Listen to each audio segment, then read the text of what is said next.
I'm delighted to be here today to host this event. Before we dive in, I want to just give you a few pointers.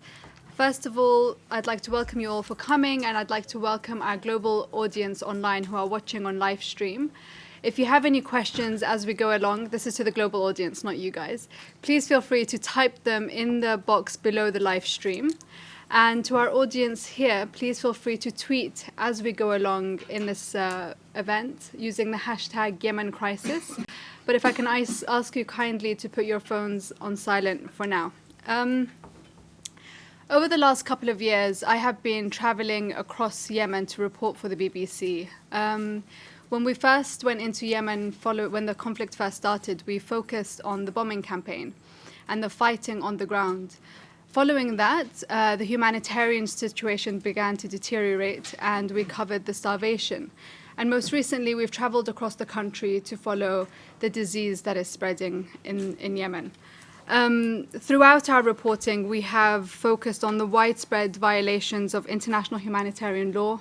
We've looked into the collapse of the essential services, the rising food prices, the crippling health system, and also the outbreak of cholera and diphtheria. And it's clear that Yemenis are fighting for daily survival amid a very devastating war. But one thing that I believe we're guilty of in the media is that we oversimplify what's happening in Yemen. When we focused on the humanitarian situation, we've just looked at the blockade or the impediment of the distribution of aid by the warring factions on the ground. We haven't really looked in depth on other factors that are affecting the humanitarian situation. And that's why we're here today. Things like the counterterrorism laws and the growing fear of financing terrorism. European and American banks have implemented de-risking measures, such as delaying or closing down financial transactions to humanitarian and business communities to minimize money laundering risks. The adverse effects of these de-risking measures are obvious on the ground. Humanitarian agencies are now unable to access much-needed funds to provide timely food delivery and to respond to things like the cholera epidemic, like the diphtheria epidemic. And the absence of a functioning central bank also means that local businesses are unable to secure letters of credit, which in turn means that their capacity is reduced, and some of them have even closed down. So I hope that's why we're all here today, to discuss the impact of the bank de-risking measures on local Yemenis, on humanitarian agencies, and on the private sector, and to ask how will Yemen tackle the process of economic recovery, and what can humanitarian organizations do to assist during this transition period. On your chairs, you'll find a copy of the Humanitarian Policy Group's new report, Counterterrorism, De-risking and the Humanitarian Response in Yemen, a Call for Action, by the brilliant Sherine Taraboulsi-McCarthy. The report highlights the impact of counterterrorism laws on humanitarian response, and it also explores alternative routes for achieving a realistic economic reconstruction plan. So in a bit, I'll ask Sherine to share with us her key findings, but before I do, let me introduce our brilliant panel here today. To my right is Sherine Taraboulsi-McCarthy. She has written the paper that you have on your seats, and she's also an expert on aid, conflict and security in the Middle East and North Africa and Europe. She is a research fellow at the Humanitarian Policy Group here at the Overseas Development Institute. To my far right is Imran Madden, the Director of Islamic Relief UK. Imran has more than 16 years' experience in the humanitarian sector. Imran has traveled extensively in the course of his career, facing some of the biggest dealing with some of the biggest humanitarian responses in Sudan, Bosnia, Kosovo, Philippines, Central African Republic, and Nepal. To my left is my friend Baraa Shiban, who's a Yemeni activist and a Middle East and North Africa caseworker at Reprieve. He's also served as a youth representative in Yemen's National Dialogue, and he played a significant role in peaceful demonstrations against Ali Abdullah Saleh, helping run a media center in Sanaa's Change Square. And last but certainly not least, to my far left, we have Dr. Noel Brehony, Dr. Brehony has been following events in Yemen since his posting in Aden in the 1970s, and he is the author of the book Yemen Divided. So welcome everyone, and thank you so much for joining me on the panel. Sherine, I'm going to turn to you first. You've launched your paper that we all have with us here today. So walk us through your paper. What's it about, and why did you decide to focus on this topic in particular? Okay, well, thank you very much for the introduction, and thanks for everyone who is here. As Noel mentioned, there are some issues that are not discussed adequately enough or in depth related to the humanitarian crisis in Yemen today. And the report that you've got looks at the impact of counterterrorism and bank de-risking on the humanitarian response. And by de-risking, what de-risking means is the withdrawal of correspondent banking relationships as a result of heightened compliance requirements for banks. What does that mean? It just basically means that transactions either get delayed or completely blocked to countries and people who are considered high risk. And risk is a very vague term when it comes to banks, because there is no real interpretation or understanding of what constitutes risk for the banking sector. But what we know is that it is related to expectations of anti-money laundering, as well as combating the financing of terrorism. The problem with bank de-risking is that it's not a case-by-case it does not target individuals or specific people necessarily, but that there is a suspicion that bank de-risking has resulted in a wholesale debanking of people belonging to certain countries or holding passports belonging to particular countries that are deemed, quote-unquote, high risk. And this is a problem because what you get from the bank, if you get de-risked or debanked, is basically a letter saying, we are not able to your bank account has been closed, and unfortunately it's because you do not adhere to the compliance requirements. So it's just one sentence, literally, without an explanation as to why you've been debanked or why you've been de-risked. The other problem with bank de-risking is that there's really no legal recourse. So what do you do if you're de-risked as a bank, as a person or as an organization? There's really very little you can do, and there are very few successful cases in UK courts related to bank de-risking where individuals went and used the legal system in order to restore the bank accounts within particular banks within the UK.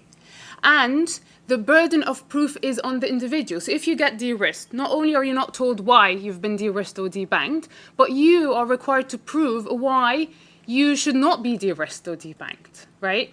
So it really is quite a complicated process.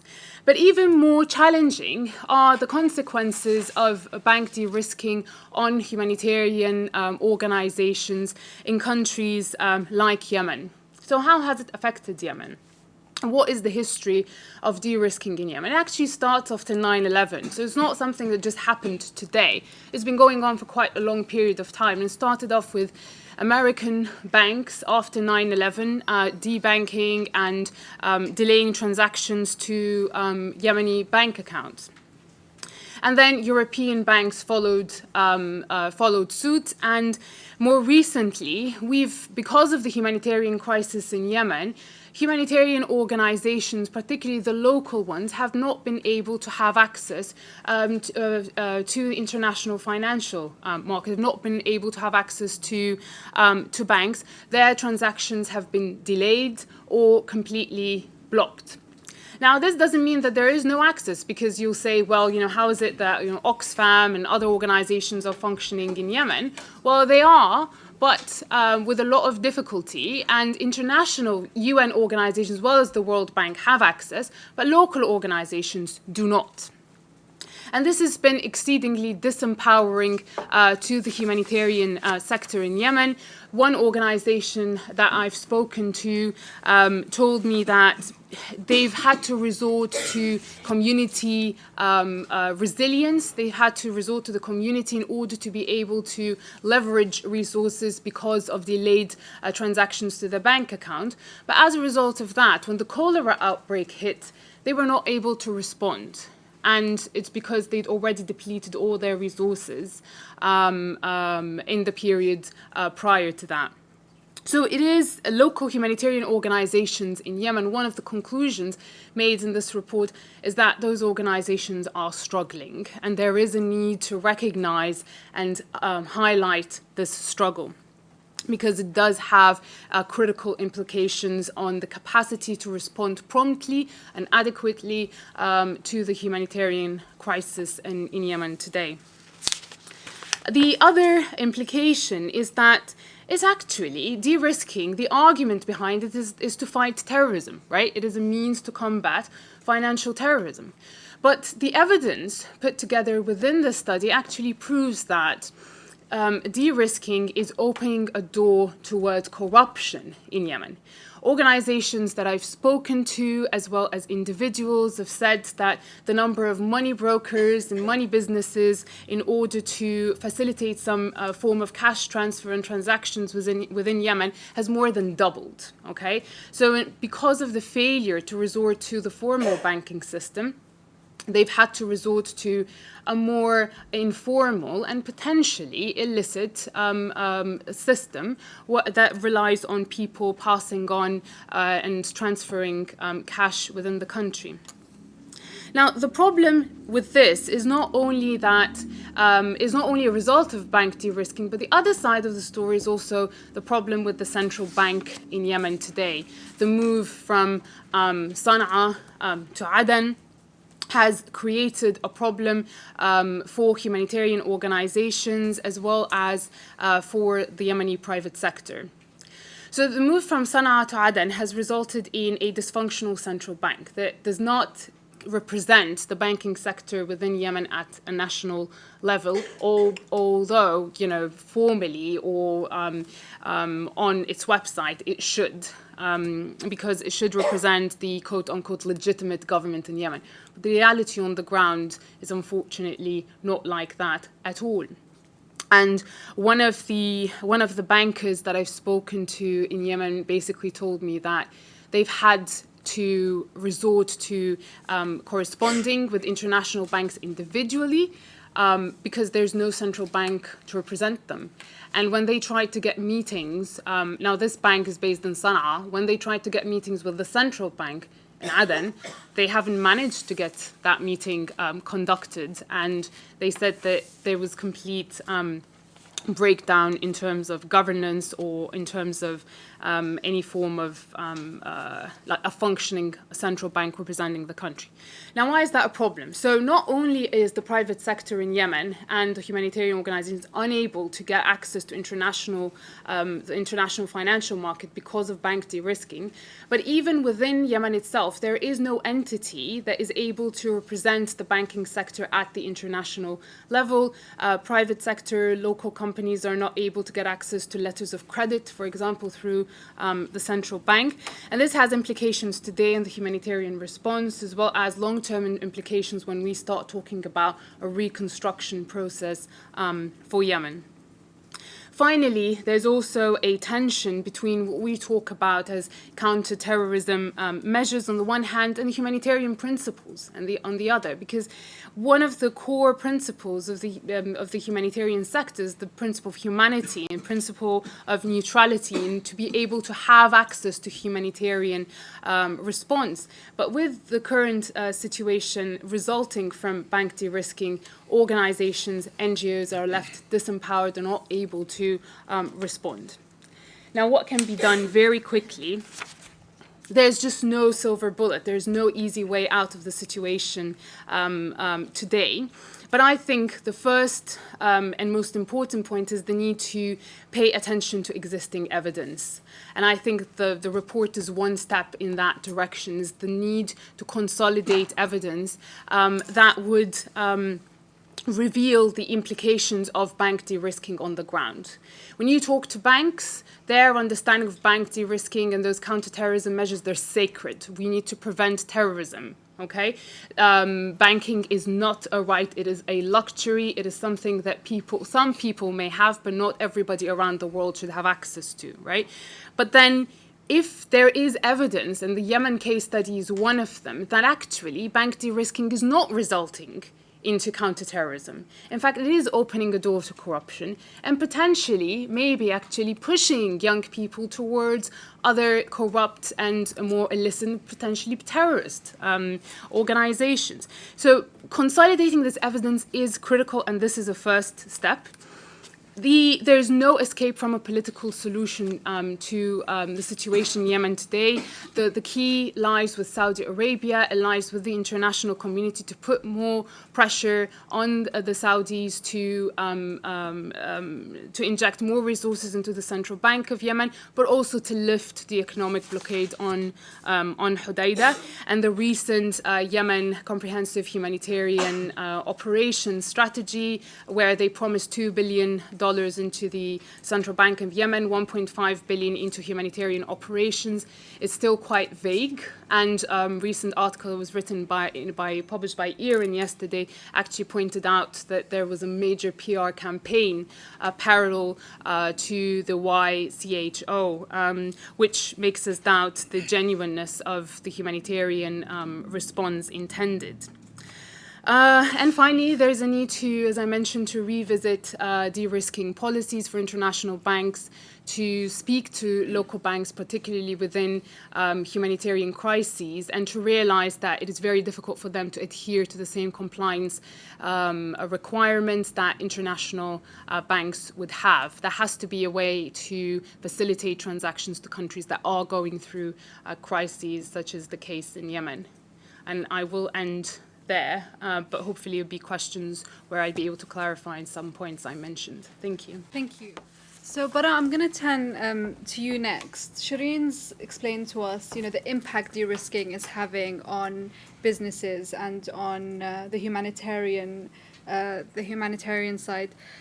Can you paint us a picture of how this affects the average Yemeni on the ground, or how it's affected you trying to transfer money back home to Yemen? Yes, absolutely. Thanks, Sherine, and thanks for everyone here. Not similar to what Sherine did, which she did in actually a comprehensive research. The challenges I face, and I'm pretty sure a lot of Yemeni people face on a daily basis, comes from many different, I could say, obstacles that are facing once you try or attempt to transfer money into the country. Now, for many people who don't know the situation, many people, many families inside Yemen highly depend on their family members or relatives who are working abroad and then sending money back to their relatives back home. There are also local charities, and this could be a local charity at a neighborhood level that highly depend sometimes on donors or people doing charity at a private sector, and highly depend on people sending money from abroad. It could be from Yemeni people living in the GCC, or Yemeni people where there are large communities like the US and the UK, and some of the communities in Europe. Personally, since I came to the UK, I've been trying to send some money into some of the areas that I think people are living in the most vulnerable situation. The most obvious place is Taiz, central Yemen. Some family members and friends who just found themselves, unfortunately, in a front line and in some of the besieged areas, needs and highly depend on money sent from abroad. The first thing I discovered that there have been extra measures put in any bank transfer until eventually we were not able to transfer money via banks and highly depending on direct cash transfer. So I need to go to Western Union or MoneyGram and send money directly to beneficiaries on the ground, and then I need to, of course, put their name.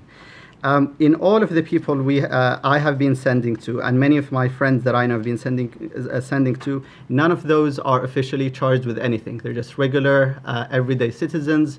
So the risk of counterterrorism, as rightfully Sherine mentioned, is very vague. We don't know what does that mean if those individuals are not charged, and some of them could be an employee, working in the public sector, but just happened to find that actually this month they don't have the salary anymore. Last year, what I discovered is actually the amount that we're trying to send into money. There have been extra restrictions put on that. So sometimes I used to send £1,500 per transfer or £1,000 per transfer. Last year, I discovered actually now we cannot send more than £700 because of more measures being put, because under the threat of counterterrorism. This meant that some of the charities that depend highly on contributions, and when I mean contributions is actually you're talking to people living abroad, everyone paying share, and then collectively they send it to charities that are working in neighborhoods, and I'm talking very local level. This meant that many of those charities had to close down, unfortunately, and of course, because of the conflict, the situation has been it made it just extra complicated. The other ways, then we tried to find other ways. How can we send money because even with each transfer, I'm losing also a transfer fee and all of those complications. So far, we have been trying to find individuals who are currently either in Jordan or in Egypt and are directly flying into the country. So I can send them cash into Jordan or Egypt, and then they can collect that money, and then they themselves can take it into our friends or family members living inside Yemen. It also meant creating informal systems. So there are private money exchange shops that actually have other associates who are living abroad. So you have to deal with informal systems, creating informal systems that actually they're just using phone and say, your friends over here receive, let's say, £10,000, and then he can hand it over to your friend or family member who is living inside the country, and vice versa. In Yemen, people highly depend on social support, and this is whenever we put extra measures during conflict, I think it's definitely, no doubt, is going to affect the regular and everyday citizen living in the country. I think I'll leave it here for now, and then hopefully in the Q&A. Sorry to cut you short, but yeah, in the Q&A, we'll go into more detail. I'm going to go to you, Imran. In Shirine's paper, she highlighted that local humanitarian organizations weren't able to respond promptly because of the delayed bank transfers. You're managing Islamic Relief, so a Muslim humanitarian organization with operations in Yemen. What are the challenges that Islamic Relief have faced and your partners in the same sector? Well, thank you very much for giving me the opportunity to talk about our work in Yemen. And of course, we have to remind ourselves that Yemen is the biggest humanitarian crisis of our time, and absolutely deserves further discussion for us to bring back to the table issues around the enormous challenges that the people of Yemen face, that local national NGOs face, and the international humanitarian system. Everybody's challenged in different ways. But fundamentally, we would underline that absolutely, from our experience, from the evidence, we can see that there has been significant impact of de-risking and anti-terrorism measures on the humanitarian system. But before I talk about our work in Yemen, I think I need to give a little bit more context to Islamic Relief. We have, for example, we've been our sort of strong strongest sort of USP, our kind of the mainstay of our programming has always been delivering much needed aid to very vulnerable people in conflict zones. But we would add that in terms of counterterrorism and de-risking, we've experienced the process since 9/11. I think Sherine touched on it. It's not a new phenomenon. And in that time, since 9/11, so we're talking about sort of 17, 18 years ago, we have developed a humanitarian resilience to the effects of counterterrorism and de-risking. In other words, we've had to develop a whole series of coping mechanisms to ensure that we can continue to commit ourselves to delivering aid to those very vulnerable people in conflict zones. So in other words, we find ourselves in a sort of constant crisis management mode. Our business model requires us to work in some of the most dangerous, risky places on the planet. And as such, we've had to develop systems in due diligence and financial controls to allow us to continue delivering aid to those very vulnerable people. But again, I'll get to Yemen very quickly. Just as an example, yes, we faced the direct impact of de-risking. We had a global major bank pull the plug on our account. They gave us the option to close the account, and we refused, but they then went ahead and closed it anyway. We can imagine that we were given no explanation as to why they decided to close the account. We imagine it's a matter of them drawing a red line somewhere in terms of marking out their risk portfolio, and we obviously fell on the wrong side of that line. Again, completely irrational, not based on any evidence or experience. So what we've had to do is we've had to cope and ensure that we've been able to deliver to those very vulnerable people. So in the context of Yemen, we would say that because we've developed those systems, we have in many parts been able to cope with the challenges of transferring currency. So one of the major things that we've decided to do is to use a different route for transferring money. We will actually transfer in Yemeni reals into country rather than using hard currencies. Now, it's a complex picture. We do use very compliant and very compliant models and routes of transfers because we again, as I said, we're very careful about the way that we function and the way we transfer money. But we found that using those routes to transfer in Yemeni reals has taken a bit of pressure off us. We have to also emphasize that we've been in Yemen for 20 years. So, the assets, the resources, the experience that we have, we work in 18 out of 22 governorates. So we've had that kind of level of operational capacity that's allowed us to sort of transition into, a functioning model within country. But we have to say that the fragility that exists in the country can change. It puts pressure on us. We do find at times within the banking system that it is difficult to transfer. So, with regard to the national humanitarian system, absolutely, with our experience of dealing with partners, local and national, we've seen a clear reduction in their capacity and their ability to continue, and it's largely due to the access of funds. It's largely due to the fact that you have a central bank that's only present in parts of the country, and transferring cash has been a major challenge. And of course, it comes at a time when we're also committed to localization. That whole process of rebuilding, or actually facilitating and recognizing the importance of that local capacity.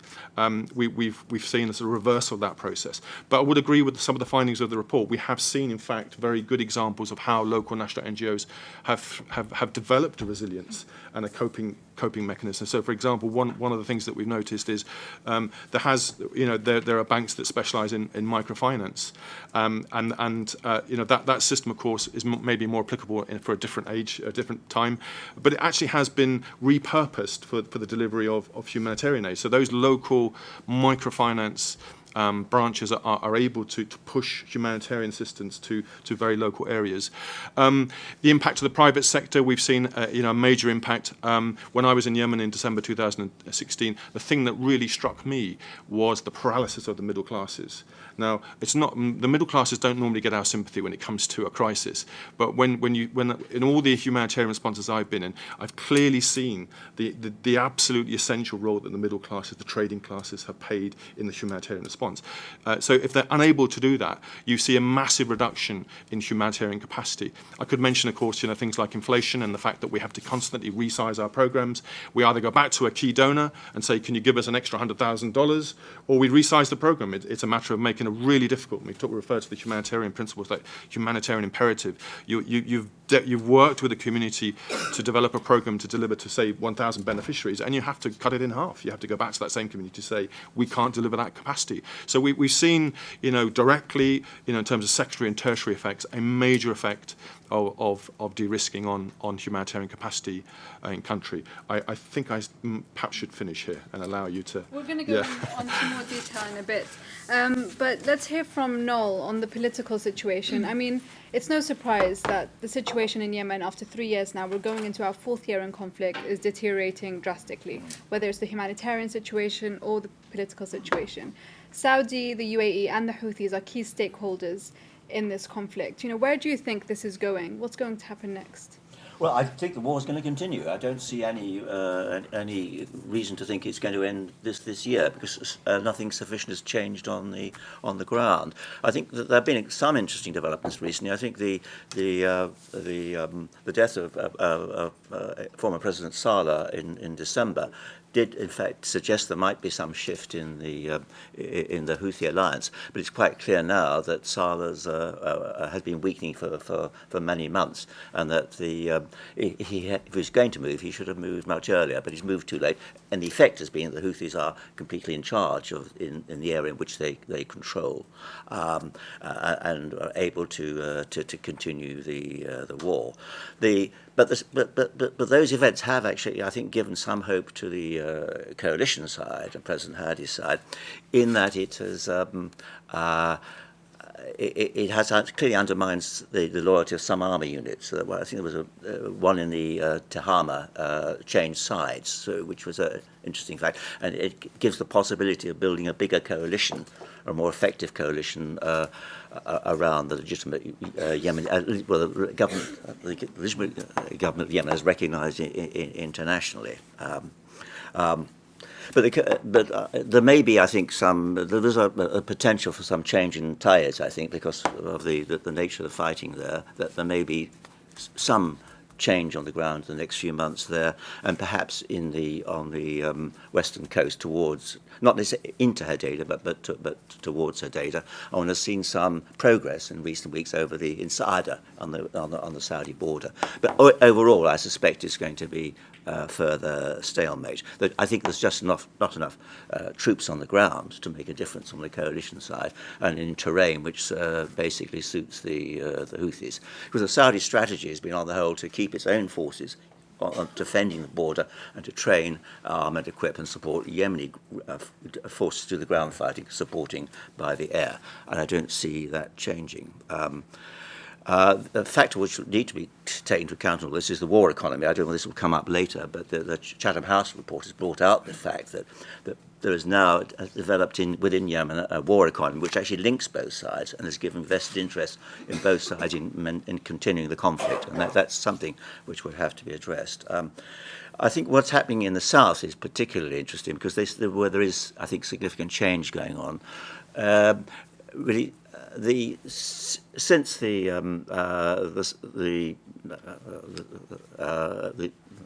beginning of the war, what has been happening in the south is a fragmentation of law. There's been no government. The legitimate government of Yemen and its government have ministers, maybe in Aden, and ministers in Riyadh, but the ministries and all their records, etc., and personnel are in Sana'a. So the difficulty of actually trying to deliver government, deliver services, has led to, throughout the south, in different governments, different districts, different people taking charge of their own affairs. And in a sense, the UAE approach in the south, which has been responsible for really dealing with the South for the coalition, has been a pragmatic one, dealing with whatever group can deliver security locally. And they've created these, they call them security belt forces around Aden, elite forces in Hadramaut and Shabwa, but designed to counter terrorism and provide security, but largely organised on a local basis, which in a sense does actually increase the fragmentation side. On the other hand, there's been, I think, a big revival of southern nationalism, of demand for separation of the South. This, of course, has been there since the end of unity in 1994. But the new development, I think, is that the Southern Transition Council, which is a group of people who are former governors, former army officers, have created a new organisation which now has a national organisation and is setting up organisations organisations in each governorate, and is clearly very strong within these security units that the UAE have set up. And it was this that enabled them, I think, to challenge the President Hadi last month and the beginning of this month in Aden. The STC, Southern Transition Council, is very careful not to attack Hadi directly. It talks about attacking the Prime Minister and the corrupt ministers, but there's no doubt what they actually mean.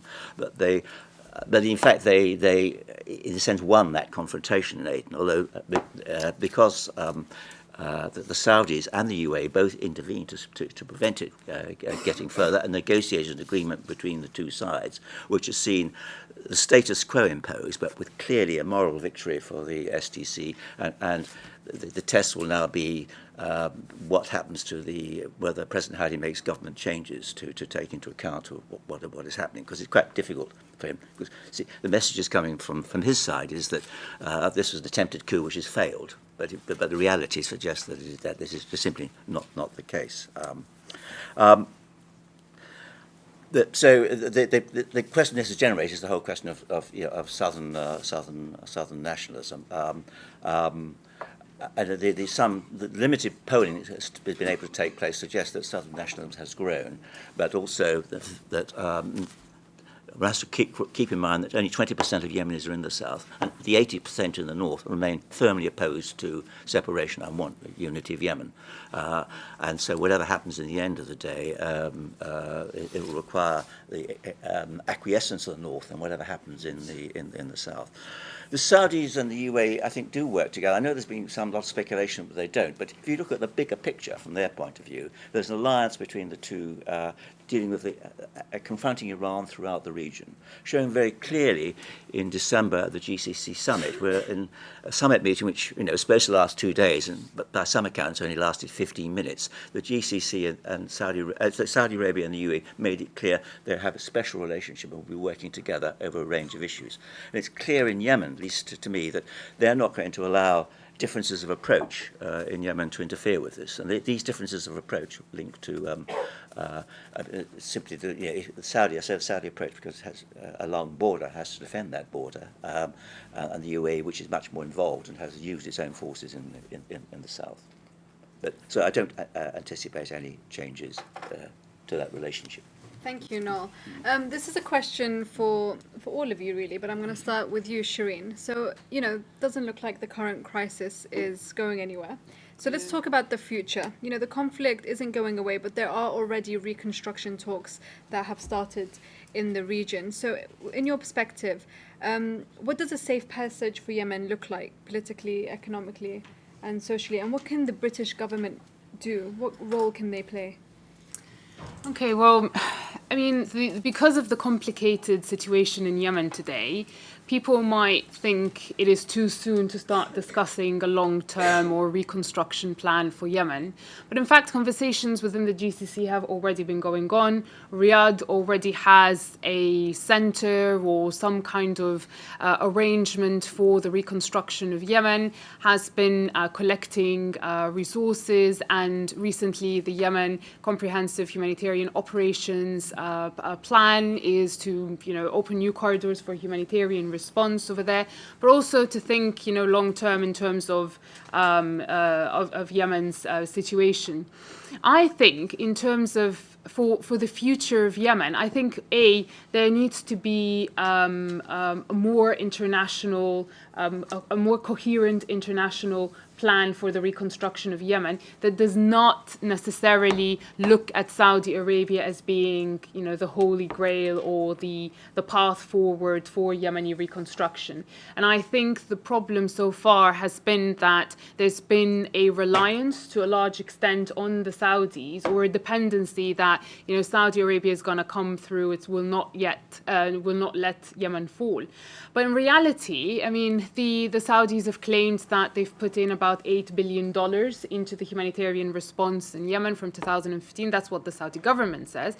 In reality, the amount of money that we're able to track is about $800 million from 2015 until today. So the degree to which transactions are being transparent, the degree to which the amount of humanitarian assistance provided is being actually met remains largely vague. And for a reconstruction process to actually work, more a coherent international engagement needs to be put in place. What the UK government can do, I mean, the UK government holds the key, the Security Council. The UK government has been putting a lot of pressure also on the Saudis that they needed to somehow do something about the situation in Yemen, especially because of the campaign against the arms sales to Saudi Arabia. And what that resulted in was actually a PR campaign so far. I mean, the YCHO is supported by a massive public relations campaign, but actual humanitarian assistance on the ground has not been happening to the degree that the Saudis have claimed.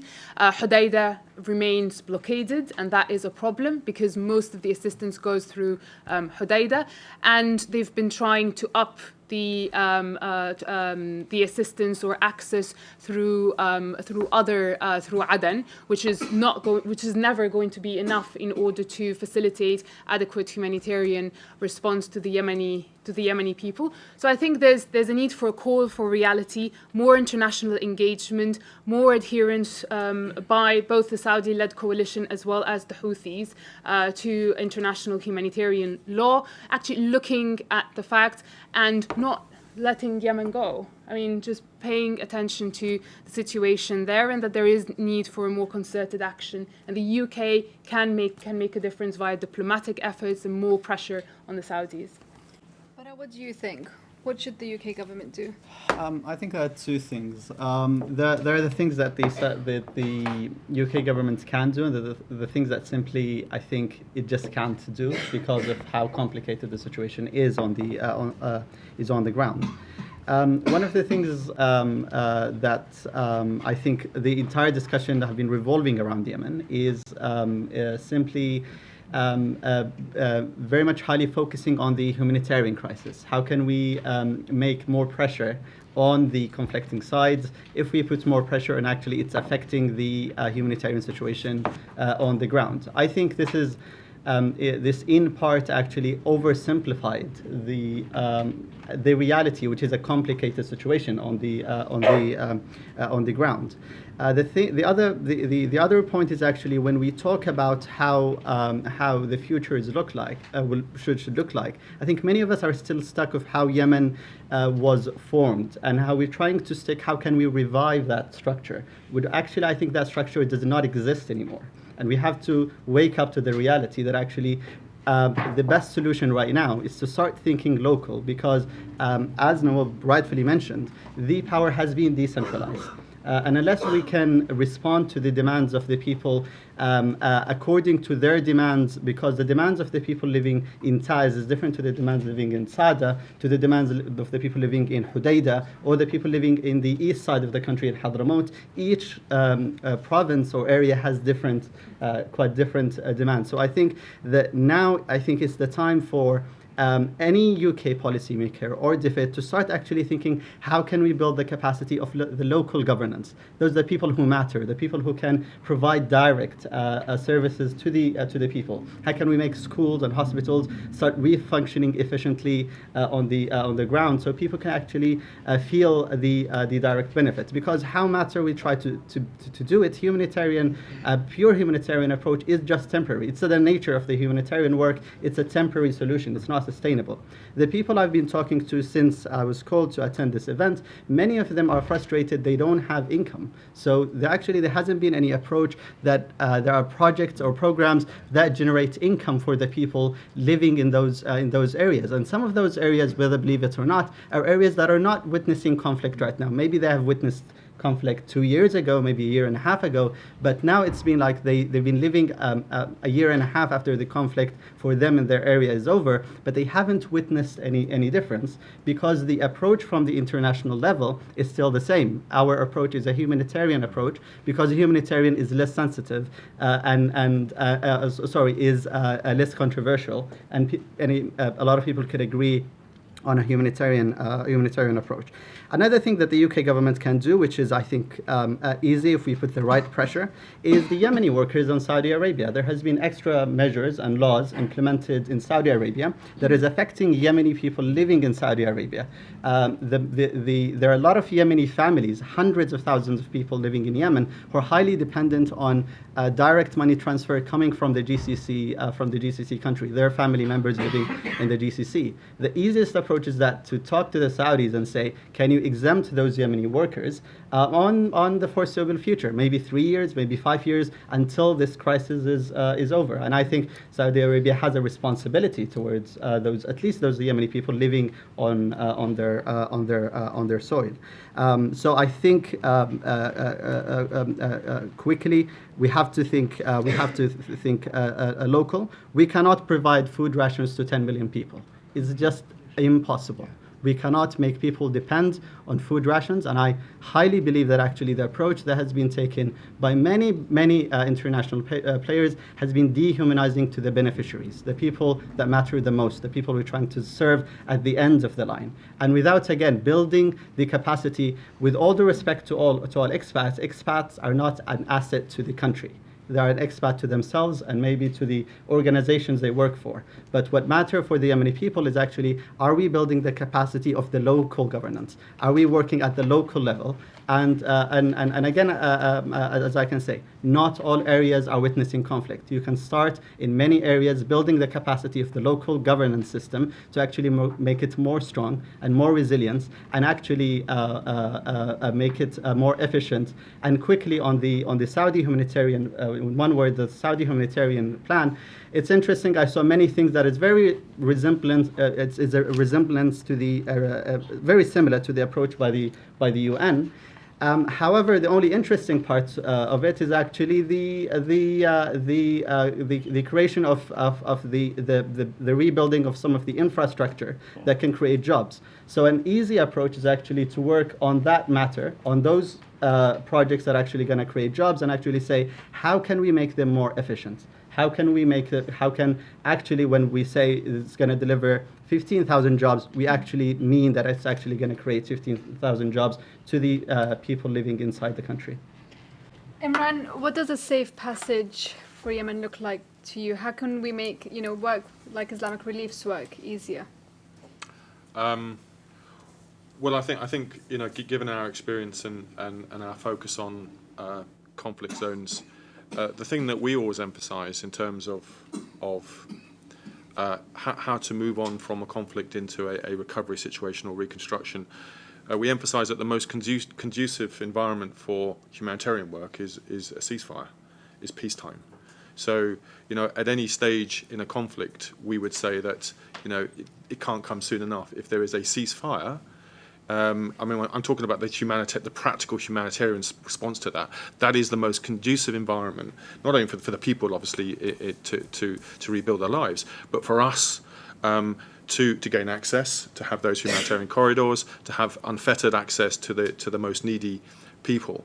I did actually I put this question about reconstruction to our country director, and I have to say I was rather uncomfortable asking the question about reconstruction, because his response was that we're very far from ending this conflict. That was their feeling, and we want it to finish tomorrow, but that's certainly the feeling on the ground. And for us to talk about reconstruction, it's a very difficult conversation, given that these people are they're risking their lives, they're trying to access incredibly sort of vulnerable communities. But of course, there is no harm in talking about reconstruction. There's no harm in having that preparation. But we, as in humanitarian organisations, have that in our DNA. We have that capacity to upscale. Definitely, there are things that we can prepare for now to ensure that it isn't, a matter of international NGOs, again, dominating the humanitarian scene. It has to be a matter of us recognising the opportunities for building local capacity. We must really try and do that, if we're really sincere about our commitment to localisation. But there are practical things, of course, opening up the ports, ensuring that we can have a focus on things like hospitals, schools and water systems. It's really important that we get, we get to sort of early recover very, very quickly. We don't create a dependency on that humanitarian aid, but we get, because through construction of hospitals, schools and water systems, you are in fact creating jobs and you are in fact reviving the economy. And of course, if you have a central bank that has access to all parts of the country and you have the movement of cash, that in itself will be fundamentally important to the process of reconstruction. Noel, what do you think the British government should do, considering you worked with them for so long? You should know best. I left 25 years ago at this point, so I don't know about current thinking. No, it struck me with just listening to what people are saying. If you go back to 2010, the Friends of Yemen, which was created by Gordon Brown to actually initially to address counter-terrorists in Yemen, but it soon worked out you couldn't deal with counter-terrorism in Yemen without actually addressing the problems of Yemen, and it did move on to that phase. And there's plenty of studies, lots of studies made by UN and other organisations into the needs of what is required. One of the things perhaps to do this is to remind people that Al-Qaeda still exists and ISIS still exists. It's been dispersed. It hasn't been, it's been pushed out of Maqalla, it's been pushed out of Abyad and other places, but it is still there. And it still retains a global agenda. And that is something at least to get Western countries to maintain their interest in it. I think the UK role, I think it has been quite strong. It's I looked at the figures. It's 190 million going this year from DFID, and I think 72 million next year. Most of that is going on humanitarian work at the moment. So what use is that if the blockade is still imposed? Primarily because of the humanitarian aid. I think it goes to what blockade? You mean the? I mean, shouldn't the UK government be putting more Well, I'm pressure sure. to Well, lift the obviously, blockade? I was really going on to say the other thing you can do is help with the peace process. It is still regarded as the lead or pen holder in the UN Security Council for resolutions, and 2216 will have to be addressed at some stage because at the moment that's pretty unbalanced. The Houthis would see it as being tantamount to surrender. But having said that, I mean, I'm sure the Saudi government would say that is non-negotiable. So that's something that would have to be sorted out at some stage, and the British government may be able to help with that. Also, I know these may be slightly far from here, but these if you listen to what the Saudis say, they're fighting Iranian influence in Yemen. Now, you may doubt that, and I think the evidence for it is, should we say, debatable. But it is something that needs to be addressed, and so you have to actually help deal with this issue in some way or another. There is a whole point about reputational damage. It is the fact is that it doesn't do the Saudi Arabia and the UAE good to be attacked in this way reputationally. So that's something they might want to address. And support for the humanitarian. I know you've been dismissive, but it's here. There's quite a lot here in these comprehensive humanitarian operations about new port development, opening Jazan up, opening routes up into Yemen, creating safe passages. I mean, it's to hold the Saudis and the UAE to deliver that, because and to expand on it. And some of it, sooner or later, have to do with war economy, which I mentioned earlier. I mean, that's when you have economic interests that want the war to continue, that has to be dealt with as well. And don't attack a data port, obviously. Especially now that there's new cranes in, right? We don't want to damage them.